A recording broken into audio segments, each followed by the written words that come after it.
Assalomu alaykum rahmatullohi barakatuh. Ramazon oyining 24-kuni sizlar bilan g'oyibona suhbatlashib turganimdan bag'oyat xursandman. Alloh taologa hamd va sanolar hamda payg'ambarimiz Muhammad sallallohu alayhi va sallamga behisob durud va salovatlar bo'lsin. Allohga shukrki, Ramazon oyining 24-kuniga ham yetib keldik. Abdulloh ibn Amr raziyallohu anhu rivoyat qiladilar. Rasululloh sallallohu alayhi va sallam ro'za va Qur'on ikkisi qiyomat kuni bandani shafoat qiladi.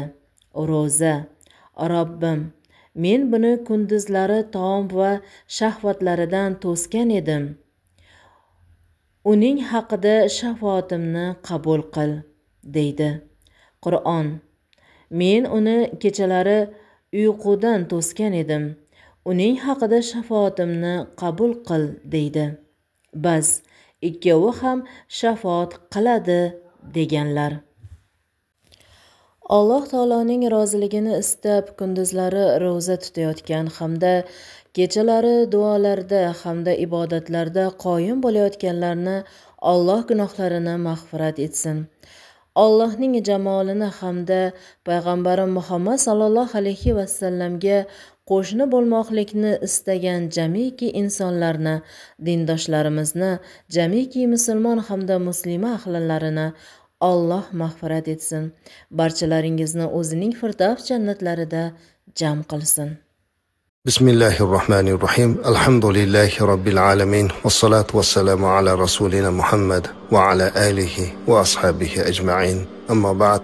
Assalomu alaykum va rahmatullohi va barakatuh.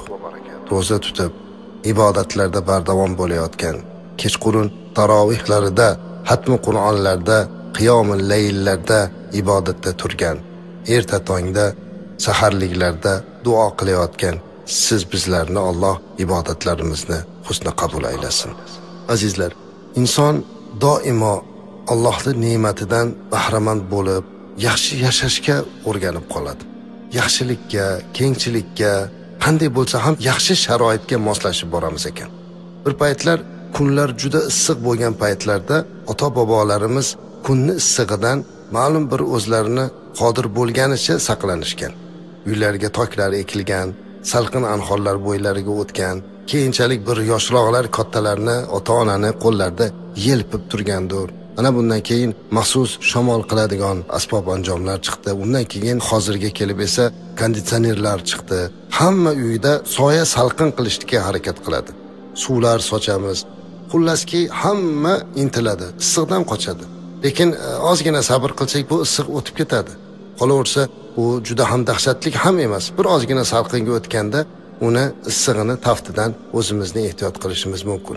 Lekin azizlar, qiyomatda shunday issiq bo'ladiki, shunday harorat ustun bo'ladiki, eng yomoni, eng dahshatlisi qochadigan salqin joy topa olmaymiz. Tangacha keladigan salqin bo'lsa edi, soya bo'lsa edi deb qolamiz. Biz mana shu kunga tayyorlanishimiz kerak azizlar.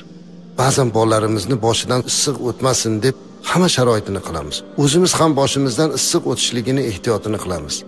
Lekin uzoq yillar qiyomatda mahshargohida ham quyosh nayza barobari kelib qolgan bir palladagi issiqlikda soyaga qochishlikni bu dunyoda hayot bo'lib turganimizda tayyorgarligini ko'rishimiz kerak. Qiyomat qoyim bo'lganda quyosh nihoyatda yaqin kelib qolar ekan azizlar. Shu darajada issiq bo'lib ketar ekanki, mahshargohda turgan odamlar chidab bo'lmas darajaga keladi. Mahshargohda 50.000 yil turiladi. U mahshargohda bir kuni 50.000 yilga teng hozirgi hisobimizga. Birinchidan quyosh kelib qolganligidagi issiq va insonlarni bir-biriga jips turganligidagi o'zlarini haroratidan chiqadigan issiqlik. Hamda o'sha kunda do'zaxning olovi insonlarga yaqin kelib turadi. 3 tomonlama issiqlik bo'ladi. Odamlar tanasidan chiqqan terlari gunohlariga qarab miqdoricha ko'milib turadi. Kimdir to'pig'igacha, kimdir tizzasigacha, kimdir beligacha, kimdir yelkasigacha, kimdir tamomila badandan chiqqan terlarga botib turadi. Qani endi soya bo'lsa-yu rohatlansa, lekin topa olmaydi. hatto shu darajada bo'lib ketar ekanki, odamlar mahshargohda qiynalganlaridan tezroq hisob kitob bo'lsa-yu devorar ekan, qiynalganidan. Lekin mehribon Robbimiz payg'ambarimiz alayhissalatu vassalam orqali mana shunday dahshatli issiq kunlarida biz uchun maxsus tayyorlab qo'ygan soya salqin joy borligini aytib o'tib ketdilar. Bunga harakat qilishimiz kerak ekan. Bugun sizlarni azizlar birgalikda mana shu soyada, qiyomatda hamma qiynalayotganda rohatlanib turadigan bir soya ostiga chaqirmoqchimiz. Buni Rasulimiz alayhisolatu vasallamning quyidagi hadislari orqali o'rganamiz. Imom Buxoriyda Hazrati Abu Hurayra radhiyallohu anhu tomonidan rivoyat qilingan ushbu hadis. Payg'ambarimiz alayhisolatu vasallam shunday deydilar: "Sab'atun yuzilluhumullohu fi zillihi yawma la zilla illa zilluhu." 7 ta toifa kishi bor. Ularni Alloh o'zining soyasidan boshqa soya yo'q bo'lgan mahalda ushbu soyada soyalantiradi.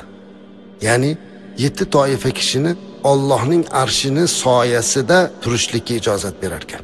Bu yerda Alloh o'zini soyasi deganda Allohning o'zini soyasi tushunilmaydi, balki Allohning arshining soyasi. Mana shu Allohning arshining soyasida faqatgina 7 toifa kishi tura olar ekan. Endi tasavvur qiling, hech qanday soya yo'q mahalda.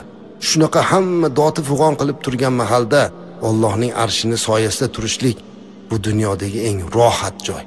Hali jannatga kirmadi, hali hisob boshlanmadi, lekin Alloh mana shu insonlarni qiyomatdagi dahshatdan ham, o'sha mahshargohdagi qiyinchilikdan ham ehtiyot qilib o'z arshining soyasiga mehmon qilar ekan. Ular kim azizlar? Hammamiz bo'lishimiz mumkin. Faqat bizdan bunga harakat va taqvo kerak. O'sha 7 toifani payg'ambarimiz alayhisolatu vasallam sanab berdilar. Birinchisi al-imamul adil, adolatlik imom. Va shabbun nasha'a fi ibadati robbih, Allohni Robbisini ibodati ila o'sib ulg'aygan yigit. Va rajulun qalbuhu muallaqun fil masajid, va shunday kishiki uning qalbi masjidlarga bog'langan.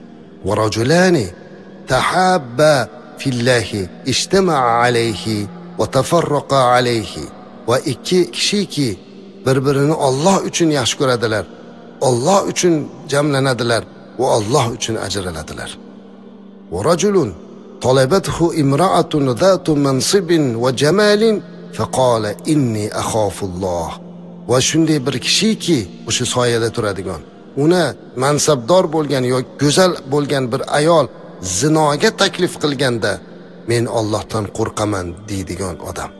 Va rajulun tasaddaqa akhfaha hatta la ta'lama shimalahu ma tunfiqu yaminuhu. Endi yana bitta kishi shunday kishiki, u Alloh yo'lida sadaqa qiladi va buni maxfiy tutadi. Hatto o'ng qo'li bilan berganini chap qo'li bilmaydi. Va 7-chi toifa va rajulun zakaralloha xoliyan va fadat aynahu. Allohni xoli bo'lgan holatda eslaydi, zikr qiladi va yig'laydi, ko'zini yoshlatadi. Mana 7 toifa: adolatlik imom, ibodatlik yigit, qalbi masjidga bog'langan kishi, bir-birlarini Alloh uchun sevgan 2 kishi va zinodan ayol chaqirganda Allohdan qo'rqaman degan kishi va Alloh yo'lida sadaqa qilib uni maxfiy tutadigan kishi, hatto o'ng qo'li bilan berganini chap qo'li bilan ko'rsatmaydigan darajada maxfiy qiladigan va Allohning xoli bo'lib eslaganda yig'laydigan kishi. Mana shular 7 toifa bo'lib Allohning arshining soyasidan joy olar ekan. Keling ularga yaxshiroq tanishib olaylik. Birinchisini al-imamul adil dedik. Adolatlik imom bo'lsa. Hozir adolatlik imom deganda hammamiz masjidning imomini tushundik. Hammada shu tasavvur bor. Albatta imom deganda masjidning imomini tushunib o'rganganmiz. Lekin bu yerda umumiy ma'noda imom deganda xoh u hukamo bo'lsin, xoh u bir korxonani rahbari bo'lsin, xoh bir ta'lim maskanining rahbari bo'lsin, xoh bir ishlab chiqarish sanoatning rahbari bo'lsin, xoh u oilaning rahbari bo'lsin. Adolatlik rahbar bo'lsa, u albatta Allohning arshining soyasida turadi. Adolat deganda mazlumga yordam berish, zulm qilmaslik, ishchilarini bir-birlaridan ajratmaslik, biriga ko'proq vazifa berib, ikkinchisiga ozroq berib, haqqini bir xil qilib, biriga imtiyoz berib, birini qiynamaslik. qo'yingki, adolat mezoni qanday bo'lsa, mana shunga amal qilgan har bir rahbar inshaalloh Allohning arshining soyasidan joy topadi. Oilada ota ham adolat bilan turish kerak.